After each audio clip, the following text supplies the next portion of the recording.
بسم اللہ الرحمن الرحیم۔ خواتین و حضرات، آپ کو خوش آمدید کہتے ہیں ہمارا digital platform Capital one T V پر۔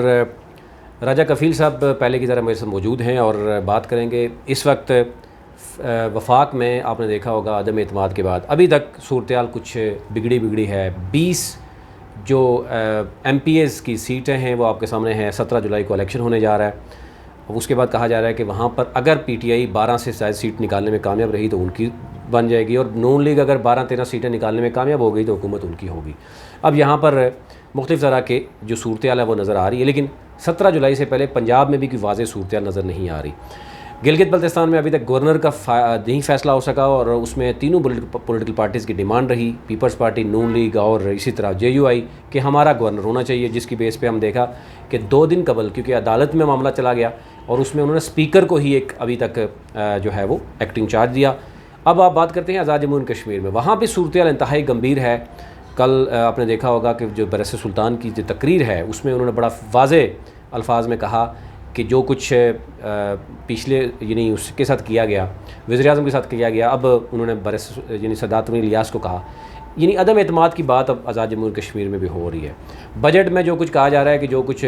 دکھانا تھا وہ دکھا چکے ہیں، عوام کے لیے کوئی ایسا ریلیف نہیں ہے۔ راجہ صاحب کیا کہیں گے؟ کیا عدم اعتماد؟ اور دوسری صورتحال یہ ہے کہ اس وقت جو چیف سیکرٹری ہیں، آپ کے امور کشمیر کے وزیر ہیں، اسی طریقے سے فیڈرل میں مسلم لیگ نون کی گورنمنٹ ہے، 2 ماہ ہو گئے ہیں سعادت تنویر الیاس کو، کیا آپ نے دیکھا اور آگے آپ تسلسل کیا دیکھ رہے ہیں؟ بالکل، ایک تو جب یہ سردار تنویر الیاس خان صاحب وزیر اعظم بنے تو وہ انہوں نے ایک موقع سے فائدہ اٹھایا اور بر وقت واردات کی، اور وہ ایک سیاسی واردات میں ایک اچھا کھیل کے وہ وزیر اعظم بن گئے، اور اس نے جو اسلام آباد کے جو لوگ ہیں یا جو سیاسی جماعتیں ہیں ان کو موقع فراہم کیا، اور انہوں نے بالکل اچھے موقع سے فائدہ اٹھا، وزیر اعظم بن گئے۔ اب ان کا وزیر اعظم بننا ظاہر ہے اسلام آباد کے لیے مسلم نون اور پیپلز پارٹی کے لیے بالکل جو آزاد کشمیر میں اپوزیشن ہے اس کے لیے کسی صورت یہ قابل قبول نہیں تھا کہ جو آزاد کشمیر کی روایت رہی ہے کہ جو اسلام آباد میں جو حکومت تبدیل ہوتی ہے تو آزاد کشمیر میں فوری اسی پارٹی کی حکومت آتی ہے۔ اب بات ہے کہ دراصل جو 2 ماہ سے جو حکومت ہے سردار تنویر الیاس صاحب کی، تو جن لوگوں نے ان کو لایا تھا یا جو آلات سازگار کیے یا جو لوگ بیچ میں فیسیلیٹیٹر تھے، سہولت کار، یعنی جو لوگ جنہوں نے برس سلطان کو مینیج کیا، جنہوں نے 1-2 اپوزیشن کے لوگوں کو مینیج کیا، تو ان کا یہ تھا کہ یہ بہترین کامیاب کاروباری شخصیت ہیں اور یہ آزاد کشمیر ڈیلیور کریں گے، اور جو پچھلی حکومت 8 ماہ میں قیوم نیازی حکومت کچھ نہیں کر سکی، تو وہ ایک موقع فراہم کیا گیا کہ جو آزاد کشمیر تعمیر و ترقی کے حوالے سے بہت یعنی پیچھے ہے، جو روایتی سیاست ہے وہاں برادریوں کی سیاست ہے، تو ہم اس سے کوئی نیا ایک یعنی انہوں نے ایک آپشن اویل کیا اور یہ موقع فراہم کیا کہ شاید اسے، لیکن جو تفصیلات خدشات سے وہ نتائج اس کے بالکل الٹ ہوئے یعنی ہوئے ہیں، اور جو تنویر الیاس صاحب کی 2 ماہ کی جو حکومت ہے تو یہ بری طرح بے نقاب ہوئے، ناکام ہوئے، اور جو لوگ ان کو لانے والے آج وہ سارے کے سارے پریشان ہیں کہ یعنی جو آزاد کشمیر کا چیف ایگزیکٹو ہے، جو اس کا حافظ ہے یا جو وزیر اعظم آزاد کشمیر ہے، وہ حکومتی امور یا اس عہدے کے لیے وہ دستیاب ہی نہیں، اور اعلیٰ ترین سطح کے جو اجلاس ہیں وہ نہیں ہو پا رہے ہیں، اور وزیر اعظم یعنی جو ٹائم دیتے ہیں اس کے اوپر یعنی وہ نہیں پہنچ پا رہے ہیں، تو وہ ایک حکومت کا جو نظام ہے یہ عملاً مفلوج ہے وہاں آزاد کشمیر میں، جس کی وجہ سے سخت تشویش پائی جا رہی ہے۔ جو سیاسی کوفتے ہیں، جو ادارے ہیں، یعنی جو ذمہ دار لوگ ہیں، ان میں یہ تشویش پائی جا رہی ہے۔ ابھی صرف انتظار یہ ہو رہا تھا کہ بجٹ ہو اور بجٹ کا انتظار کیا جائے، اور آپ کو یاد ہوگا کہ بجٹ اجلاس سے پہلے اسلام آباد میں 2 اعلیٰ سطح کے اجلاس ہوئے، ایک جو وزیر اعظم کے بھی کچھ لوگوں سے ملاقاتیں ہوئیں، پھر جو ہمارے آزاد کشمیر اور جو پاکستان کی جو یعنی اس ٹائم جو حکومت ہے اسلام آباد کے نون لیگ اور جو پیپلز پارٹی کے ذمہ دار لوگ، ان کی بھی جو مطلب جب ملاقاتیں ہوئیں، اور یہ ساری صورتحال پر سیر اصل بات ہوئی، اور اس کا یعنی اس پر تشویش کا اظہار کیا گیا کہ آزاد کشمیر تحریک آزادی کشمیر کا بیس کیمپ ہے، اور اگر ایسے حالات میں آزاد کشمیر کو چھوڑا جائے گا تو یعنی یہ کسی میں کے بھی مفاد میں نہیں ہے۔ ابھی جو ہوا کہ ابھی یہ حالات ابھی اس کا ٹائم فریم طے ہونا تھا کہ آزاد کشمیر جو حکومت ہے کتنے دن مزید تنویر الیاس کو دیا جائے، یا عدم اعتماد کب یعنی پیش کی جائے، جو عددی جو یعنی ممبر ہے جو مطلب اس کو یعنی متوجہ پورا کرنے کیا اقدامات اسی عرصہ کے دوران 2-3 یعنی واقعات ہوئے اور تحریک انصاف خود اندر سے شدید اختلافات سے پھر دوچار ہوئی. برسر سلطان جنہوں نے تنویر الیاس کو وزیر اعظم یعنی بنانے میں بھرپور سپورٹ کیا, اپنے یعنی گروپ کی پوری طاقت فراہم کی, اور اس کے بعد جو یعنی گزشتہ یعنی آپ 8 ماہ سے جو یعنی تنویر الیاس کے ساتھ ایک سائے کی طرح چمٹے رہے اسپیکر صاحب. اور یعنی اس وقت آپ یوں کہیں کہ جو یعنی اس وقت جو حکومت ہے یا جو تنویر الیاس صاحب ہیں, اس کے جو مشیر خاص یا جتنے بھی جو حکومتی امور میں ہوئے تو اس میں اسپیکر صاحب کا کلیدی کردار ہے. تو ایک دم یعنی صدر صاحب تو یعنی ناراض ہوئے کہ ان کا کوئی ایم ڈی اے کا جو ڈی جی تھا وہ کوئی اور بندہ یعنی لگ گیا, توسیع کر دی گئی اور اس کی مرضی کے خلاف ہوئے, تو اس پر انہوں نے احتجاج کیا. لیکن اس سے پہلے جو اسپیکر صاحب ہیں یعنی یہ نہیں کہ جو کہیں کسی ڈی آئی جی کے یعنی اس پہ ایک سوال یہ پیدا ہو رہا ہے کہ ایک صدر ہے ریاست کا, اس کا بیس کیمپ کا صدر ہے, اس نے انٹرنیشنلی یعنی بیس کیمپ کی بات کرنی ہے, آزاد کشمیر کی بات کرنی ہے, وہ ایک ایم ڈی یعنی جو ڈی جی ہے ایم ڈی اے کا, اس کے اوپر اتنا زیادہ فیوریس کیوں ہو رہا ہے؟ دیکھو یہ بالکل آپ نے یہ افسوسناک پہلو ہے کہ جو ذرا برسر سلطان ہے ذرا وہ ایک قد کاٹ کے لیڈر ہیں, اور یعنی ان کی پوری جو سیاست ہے وہ ایک یعنی اچھی رہی ہے, ان کا عزت احترام ہے, اس لیے کہ وہ اصول پسندی کی بات کرتے ہیں, وہ برادریوں کے چکر میں زیادہ نہیں پڑتے. مسئلہ کشمیر کے حوالے سے, تحریک آزادی کشمیر کے حوالے سے ان کی ایک اچھی ان کی جو پہچان ہے کشمیر کی وجہ سے. لیکن اس موقع پر جب وہ اپنا 10 روزہ یورپ کا دورہ یعنی وہ کر کے واپس آئے اور آ کر بڑی خوشخبریاں سنائے انہوں نے کہ میں نے یورپی پارلیمنٹ میں یہ ہو گیا, فلاں یورپی ممالک میں کشمیری کمیٹیاں جو ان کو دوبارہ فعال کرنے کی, اور فوراً جو ہی اسلام آباد پہنچے واپسی پر اگر انہوں نے وزیر اعظم کے ساتھ ایک نقطے پر اعتراض کیا کہ وہ جو ڈی جی ایم ڈی ہے, حالانکہ چھوٹی سی پوسٹ ہے اور اس کو پر میں یعنی ستی صاحب آپ سے جو ایم ڈی ہے جو میرپور ڈیولپمنٹ اتھارٹی ہے, بدقسمتی یہ ہے کہ یہ ادارہ جو ہے ہر حکومت کے دور میں ہوا مسلم کانفرنس کی ہو, نون لیگ کی ہو, پیپلز پارٹی کی ہو, اس جو میرپور کے لوگ ہیں یا جو مطلب جب میرپور اوڈیوین کے لوگ ہیں, یہاں لوگوں کا استحصال کیا گیا, لوگوں کے پلاٹوں پہ قبضے کیے گئے, ریوائز کے نام پہ جو پلاٹوں کے ریوائز کے نام پر جعلی فائلیں تیار کر کے, یعنی جو ظلم و ستم ہوا ایم ڈی اے کے ساتھ. لیکن بدقسمتی یہ ہے کہ کسی بھی وزیر اعظم نے کسی بھی حکومت میں وہاں اس میں اصلاحات لانے کی کوشش نہیں کی, وہاں اس میں بہتری لانے کی کوشش نہیں کی. اور افسوس بات یہ ہے کہ صدر آزاد کشمیر جو یعنی محترم شخص ہیں, اور انہوں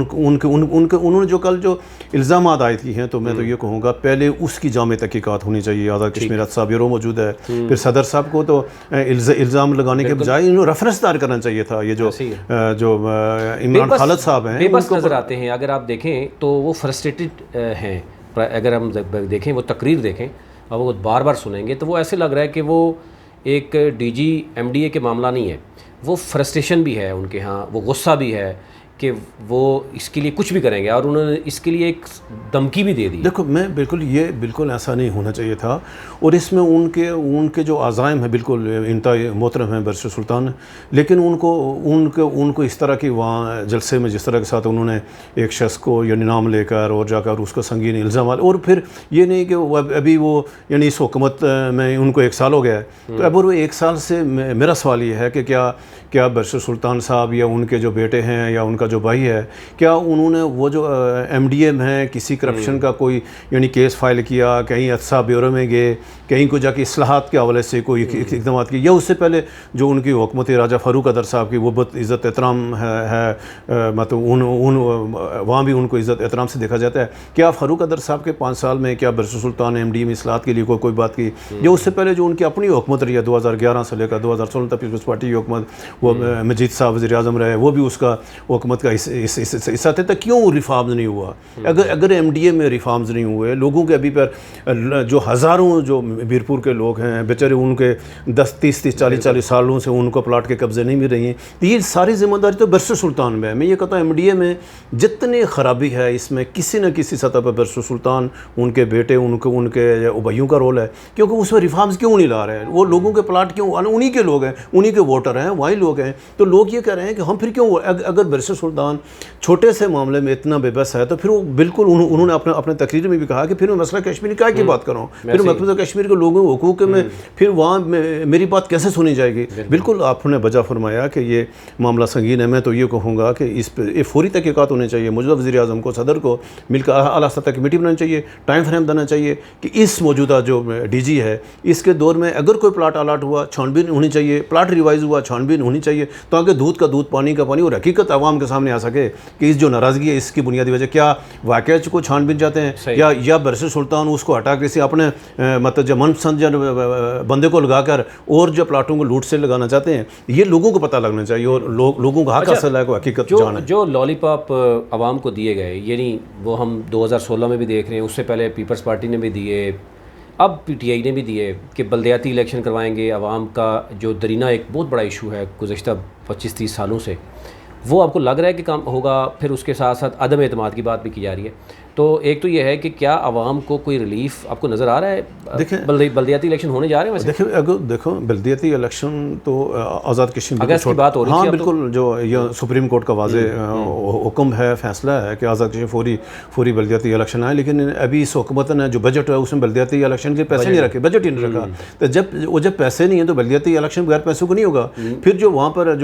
جو حلقہ بندیاں ہوئی ہیں وہ ابھی بے شمار معاملات عدالتوں میں، جو آزاد کشمیر کا چیف جو الیکشن کمیشن ہے وہ بھی اپنا وہ کردار ادا نہیں کر پایا. تو یہ وہ ساری چیزیں ہیں کہ بالکل حکومت سنجیدہ نہیں ہے، بلدیاتی الیکشن کرانے میں سنجیدہ نہیں ہے. یہ سب ان کا ایک ہی ایجنڈا ہے، خواہ برسر سلطان ہو، قیوم نیادی صاحب ہو، یا تنویر الیاس صاحب ہو، یا ان سے پہلے فاروق ادر صاحب ہو، یا اور ہو. ان کے آزاد کشمیر لوگوں سے ایشوز نے یہ ایک سیاسی کلب ہے اور اس کلب کا ایک ہی مقصد ہے کہ اپنے ذاتی مفادات حاصل کرو اور وہاں لوگوں کے حقوق کا استحصال کرو، نعرے دو ان کو، اور ان کو جو ہے نا یعنی کبھی ان کو مسئلہ کشمیر کے پیچھے لگا کے رکھو تاکہ وہ لوگ اپنے حق کی بات نہ کر سکیں. آپ دیکھیے اس وقت اوساطی صاحب ابھی جو آزاد کشمیر میں 2005 میں جو نا زلزلہ آیا تھا، ابھی اس کو 17-18 سال ہو گئے ہیں. تو ہمارے 600 سے زائد جو تعلیمی ادارے ابھی ان کو ٹینڈر نہیں ہوئے ہیں، یا ابھی ان کے لیے فنڈ ہی اویلیبل نہیں ہے. ہمارے لاکھوں بچے جو آزاد کشمیر کے ہیں ان کے پاس وہاں یعنی اسکول کی چھت نہیں ہے. یہ پاکستان اور آزاد کشمیر ایک سوال ہے. اور ادھر کیا صدر صاحب کے لیے 10.5 کروڑ کی گاڑی آ رہی ہے، وہ سابق یعنی صدر وزیر اعظم کے لیے گاڑیاں آ رہی ہیں، لیکن ان کو بچوں کا خیال نہیں. ہمارے بچے ہیں جو اسکولوں میں بھی ان کے پاس چھت نہیں، ہم ان کو اسکول دیں. یہ وہ ان کو عوام سے کوئی ایشو ہی نہیں ہے، ان کو کوئی ہمدردی نہیں ہے. یہ ایک وہ کلب ہے اور ایک دوسرے کے مفادات کا تفظ کر رہے ہیں. بالکل، بہت شکریہ راجہ کفیل صاحب نے بڑا ایک ورڈ یوز کیا کہ یہ ایک بیسیکلی ایک سیاسی کاروباری کلب نظر آتا ہے، جس میں آپ دیکھتے ہیں کئی عہدے تو ایسے ہمارے سامنے ہوتے ہیں، کئی کروڑوں کئی اربوں کے عہدے جو ہے نا وہ خریدے جاتے ہیں، پھر ڈیفینیٹلی وہ ریکور بھی کیا جاتا ہے. اور گزشتہ کتنے دہائیوں سے آپ دیکھ رہے ہیں کہ کیا کچھ ہو رہا ہے. جتنا اگر آپ بجٹ دیکھ لیں آزاد جمہوریہ کشمیر کا، اگر اس بجٹ کو آپ گزشتہ صرف 5 حکومتوں کا بجٹ دیکھ لیں تو وہ اگر آپ عوام کے ساتھ ڈیوائڈ کریں گے تو آپ کو اندازہ ہوگا کہ ڈیولپمنٹ کے نام پر جتنا بجٹ وہ اگر آپ ویسے عوام کو دے دیں تو عوام جو ہے وہ شاید کروڑ پتی بن جائیں گے. لیکن ظاہر ہے وہ کہاں پہ جاتا ہے، یہ ساری صورتحال آپ کے سامنے ہے. بلدیاتی الیکشن کا نہ ہونا، اس میں رکاوٹ بننا، باقی جو دیگر چیزیں ہیں اس میں ظاہر ہے یہ چیزیں نظر آتی ہیں کہ ہمارے ہاں ہماری حکومتیں کس قدر عوام کو ریلیف دینا چاہتی ہیں. ابھی تک لیے اتنا ہی. اپنے ملک کا خیال رکھیے.